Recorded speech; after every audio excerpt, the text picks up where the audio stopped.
Tá, pelo menos aqui no meu tá travando muito. Tá travando aí, Gisele? Para mim, não. Mas vai de aluno mesmo. Teve dia que eu fiquei até meia hora tentando entrar, não conseguia, entrava, não ouvia o áudio. E assim, a minha internet é muito boa. E teve dia que eu quase não conseguia assistir a aula. Birajara, tá travando aí? Késia? A Kézia disse que Aí está aqui travando. tá. Deise, eu acho que é a sua internet. Aqui pra mim tá limpinho também. Mas aqui o sinal, eu tô vendo o sinal tá limpíssimo aqui na minha internet. Eu tô bem perto. Aí, ó, tá limpinho, não tem nada de falha, o sinalzinho. É porque às vezes trava mesmo. A Kézia parece que falou que o dela também está travando. É. Bom, vamos tentar, né? Qualquer coisa, se tiver travando muito pra vocês, já assistem o vídeo depois, tá? A ferramenta que nós temos que usar é essa. Então, vamos tentar ter um pouquinho de paciência aí. Às vezes, quando estiver travando muito, vocês mais tarde ou quando acabar a aula, sempre quando após a nossa aula, eu já insiro o vídeo na plataforma, tá? Da faculdade. Eu só espero uns 20 minutos a conversão, porque meu computador demora 20 minutos para fazer a conversão do vídeo. Porque por ser vídeo, né? Vídeo é mais, carrega mais, não é nem questão da internet, é o peso mesmo do próprio vídeo, tá? Então, os alunos aí que estão às vezes trava, às vezes aparece a voz cortada, né?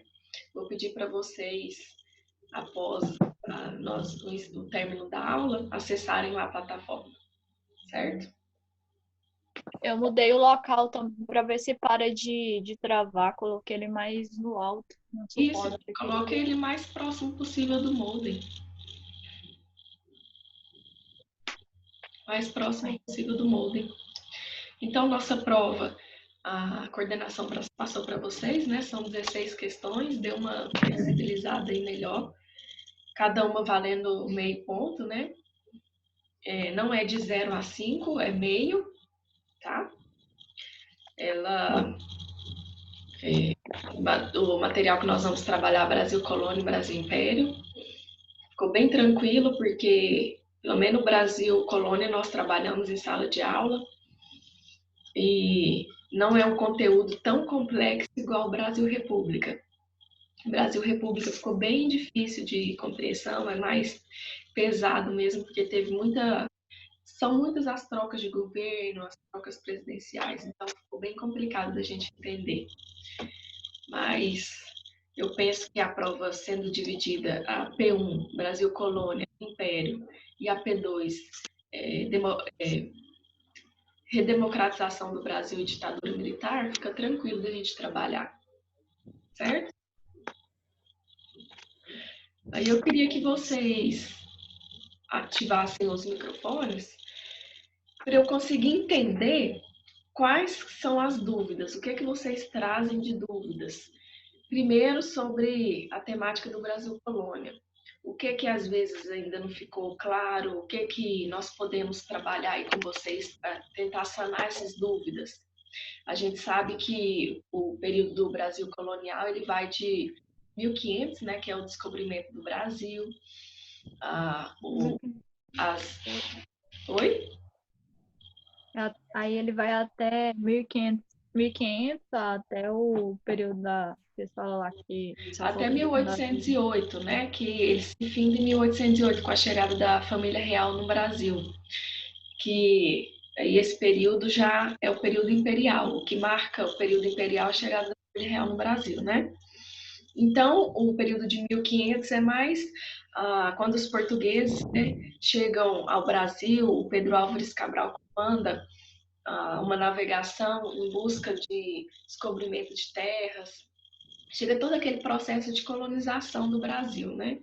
Eles descobrem uma terra fértil, não só em mão de obra gratuita, né? Mão de obra escravista, mas também em minerais, em cana-de-açúcar, futuramente em petróleo e recursos naturais, né?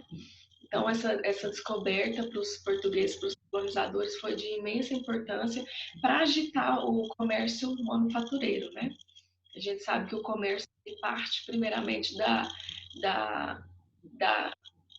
exportação da mão de obra escrava e das grandes lavouras de café, exportação do pau-brasil, comércio de açúcar. Então, tem todos esses fatores aí que marcam o ingresso do período colonial, certo?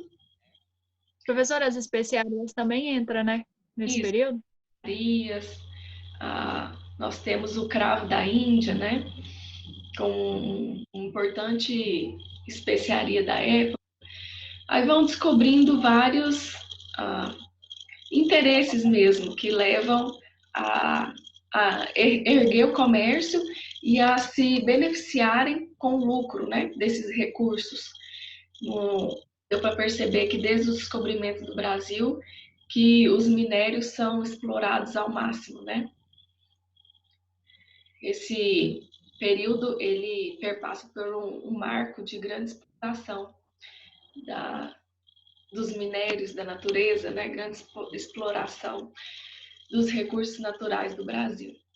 Mas o que importa para a gente entender é o que aconteceu de 1530 até 1808, né? No caso, 1530 começam-se as reformas na educação, né? O marco da educação. E o que nos interessa saber dentro desse marco de 1530, né? Como que a educação ela foi desenvolvida no Brasil, né? Ela foi desenvolvida durante 3 séculos de colonização. O Birajara está com problema de conexão? Toda hora aparece aqui para eu aceitá-lo? Tá, né? Deve estar caindo. Deve estar caindo. Já é a terceira vez. O Birajara conseguiu firmar aí o vídeo? Consegui, mas estava caindo aqui, professora. Né? Nossa, estava caindo. Então vamos lá. A Sheila, professora, também disse que ia tentar no celular. Ela está tentando No entrar pelo celular, né? Uhum. Ainda bem que existe essa flexibilidade, essa possibilidade dos alunos que não conseguem assistir no horário da aula, assistirem depois, né? Uhum. Então, qualquer coisa, senão só é ruim porque vocês não podem tirar as dúvidas, né? Mas quem não conseguir conectar agora, provavelmente quando nossa aula encerrar, leva uns 20, 30 minutos meus vídeos converterem, né? E já posto lá na plataforma. Ok. Então, a educação ela foi desenvolvida no Brasil, né, durante 3 séculos de colonização. Inicialmente, ela era restrita, né, nós já comentamos sobre isso, ela era restrita apenas para os filhos dos colonos, né, e alguns índios aldeados. Então, não era toda a população, né, indígena que tinha acesso a essa educação. A educação, desde os primórdios, que a gente sabe que ela é de cunho elitista, né, ela é elitizada. Ela não é acessível para todos, né?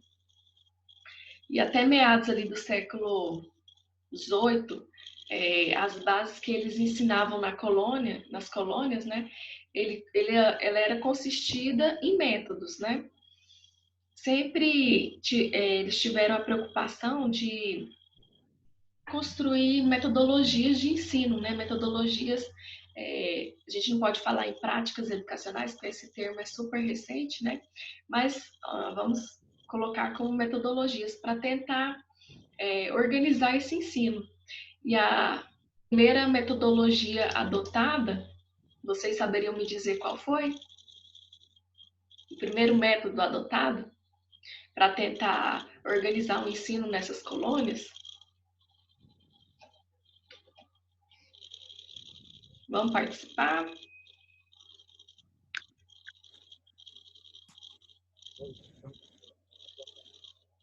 Esqueci a palavra, eu ia falar aqui, mas a palavra tá na minha boca, mas eu não tô sabendo como.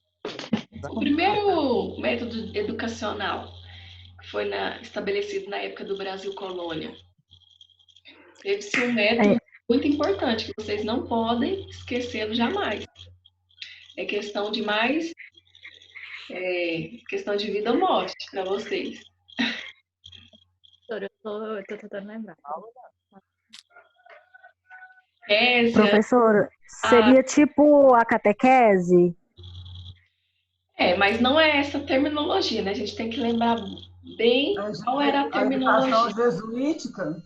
Isso, isso. Ó, O que consiste, Gisele, o método da educação jesuíta? Gente, vocês não podem perder a sequência e não podem esquecer. Eles queriam ensinar primeiro a catequese, né, os dogmas da igreja. Aí depois eles viram que não funcionava e tinha que educar eles a falarem, né, porque eles não falavam a nossa língua. Então, assim, se perdeu muito tempo tentando ensinar sem conseguir, porque eles não conseguiam compreender. E, assim, só uma dúvida. A educação, a senhora disse que começou em 1530. O Brasil foi descoberto em 1500, né?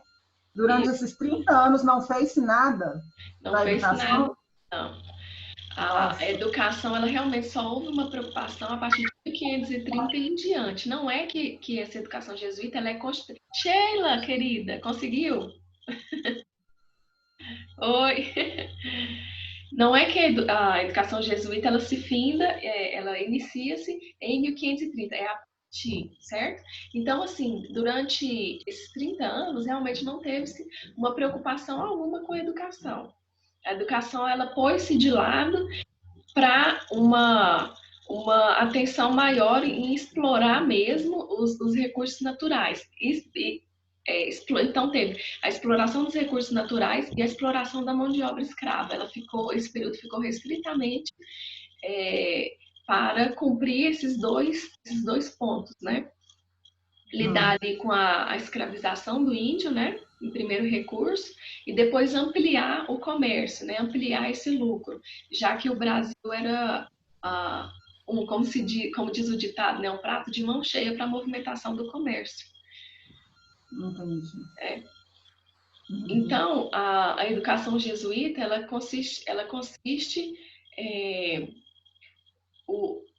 a Ivone agora. Depois alguém, pessoal, se souber me falar como que o próprio aplicativo admite os alunos, sem eu precisar ficar parando todo o tempo a aula aqui para admitir, vocês me avisem. Eu estou precisando saber desse recurso, porque toda hora tem que parar a aula aqui para admitir os alunos. Tinha que ter Eu acho que não tem jeito, professora. Tinha que ter alguma opção que já vai direto. Então, quem são os jesuítas? Bárbara, Cristiane, Francisca. Quem são? Késia, Daniela. Padres? os padres, Os padres. os designados da igreja, né? E esses jesuítas, né? No caso, esses missionários, eles são fundados por quem? Quem que estava governando na época? Lembra que eu falei com vocês? Falei muito com vocês sobre eles no nosso encontro? A Igreja Católica, né? Isso, Inácio A monarquia. de Loyola, né?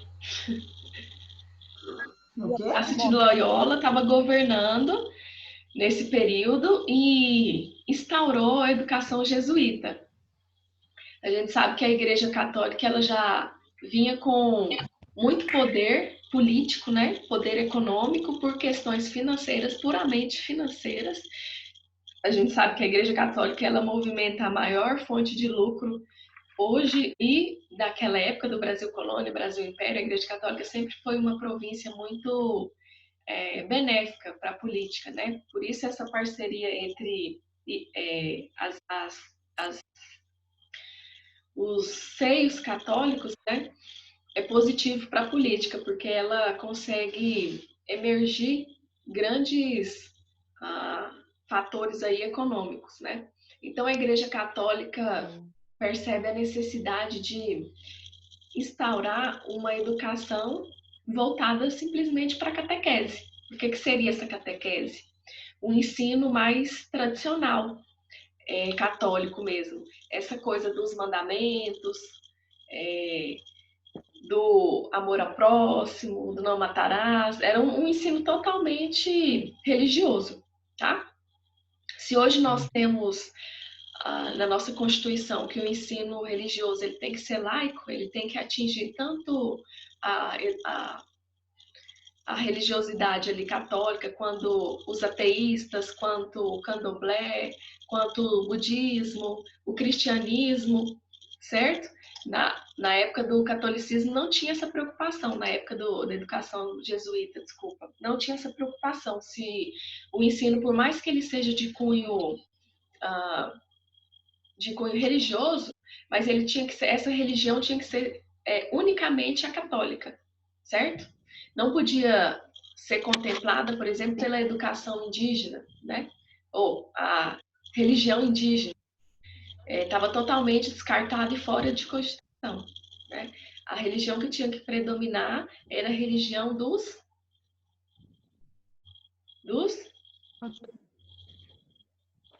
Bom dia, bom dia. Catolicismo. Dos portugueses, né? Muito bem. Dos portugueses, pessoal. Era a religião que tinha que predominar, tá? E a religião dos portugueses era constituída na base católica. A gente sabe que a primeira não, né? Nós nos enganamos quanto à primeira religião criada no Brasil, porque antes dela já tinha a religião da cultura indígena, né? Então nós somos enganados mais uma vez. Mas a religião que predominava ali era a católica, né? Então esses missionários da ordem jesuíta fundado aí pelo Inácio de Loyola, eles atuavam na conversão, né? Nada mais era do que uma conversão desses nativos, né? Dos povos nativos da América, né? Eles eram herdeiros ali da escolástica, né? O movimento tardio, o movimento da escolástica era um movimento mais ligado à predominação da religião, né? Na Idade Média, né? Na Idade Moderna. Era uma educação mesmo pautada à religião, né? Independente se o indivíduo ali tem outras crenças, independente se ele não acredita em seres divinos, seres espirituais, se ele é ateísta, ou se ele é da Umbanda, se ele é do Candomblé, independente. O predomínio mesmo era... E esses professores não era um ensino totalmente, porque quando a gente fala na nomenclatura ensino, é algo que o professor passa para o aluno e o aluno tira suas dúvidas, fica como se fosse uma discussão, né? Um debate. Não, esse ensino ele era totalmente de cunho autoritário, ele era imposto para os para a educação, para os nativos, né, de forma impositória, tá? Não era nada conciliado, né? Não tinha ali uma interação. Oi. Esse Inácio de Loyola, ele faleceu em 1556, mais ou menos. Isso. Então ele foi até a invasão francesa. Ele só foi até aí. Isso. Ele só foi até a invasão francesa. Ele não governou muito, não. Mas não vamos nos estender muito, senão a gente perde o foco, certo? Aí na prova de vocês, vai dar uma confundida, né? Uhum. Então ficou claro o método da educação jesuíta, né? Foi um movimento que ele veio pela escolástica, né? Lá em Portugal, e foi imposto, né? Eu não vou falar que foi submetido, foi colocado, foi trago, né? Não, ele foi imposto no Brasil, certo? Alguma dúvida sobre esse período? Não, né? Logo após a educação jesuíta, concentrava-se outro método, né? Qual método era esse? A gente sabe que os jesuítas não deram muito certo, essa educação não deu muito certo, e eles voltaram para Portugal, né? E foi instaurado outro método, o o método da Hatch Studiorum. Vocês lembram? Que eu falei muito com vocês também sobre essa metodologia de ensino. Era uma forma de centrar os princípios ali numa educação mais liberal, né? Uma educação mais abrangente, ficar só as raízes fundadas ali no catolicismo, né? Vocês lembram? O que consiste Lembro. no método trívio, quadrívio? Uhum. Quais eram as divisões do trívio? O trívio era gramática e retórica, lembra? O quadrívio. O quadrívio era música. Aritmética, música, geometria e astrologia. Muito bem. Isso está saindo da muleira? Não, Sim. do caderno. Vocês estão afiados já para a prova, não precisa nem de revisão. Vou embora dormir na minha cama. Já estão afiados. Essa Hatch Studiorum foi assim, eu achei bem marcante, amei, porque ele aprendeu de um dos outros filósofos, parece, a senhora deu essa aula, ele pegou outro, né, de exemplo, a senhora falou tanto que eles já estudavam na época, ele já tinha, ele trouxe de fora, como é que é, quem é que inspirou ele a fazer esse método, professora? Lembra? Vocês lembram? Eu lembro que foi, por isso que marcou, mas eu não me lembro o nome de quem era que inspirou ele. Quem que ele lembra? Eu acho que a Deise lembra que a Deise falou o nome deles.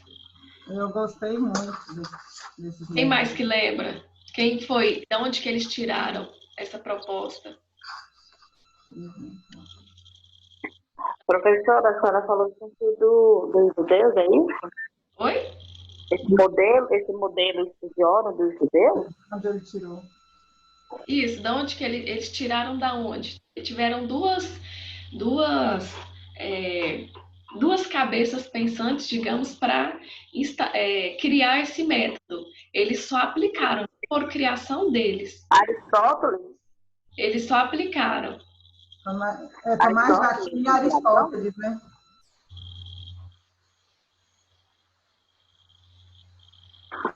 Estão certos?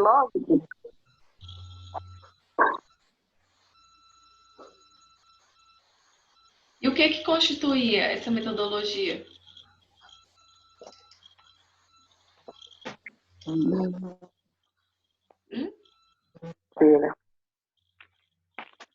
Tá gravando. Não tô entendendo nada. Vai encerrar nosso tempo. Vou fazer outro vídeo e mando para Gisele. Vão pensando aí no que constitui o método. Certo? 8h30. Porque tá travando demais, professor. Eu vou fazer outro vídeo e vai ficar melhor. Vou mandar o link para Gisele adicionar vocês.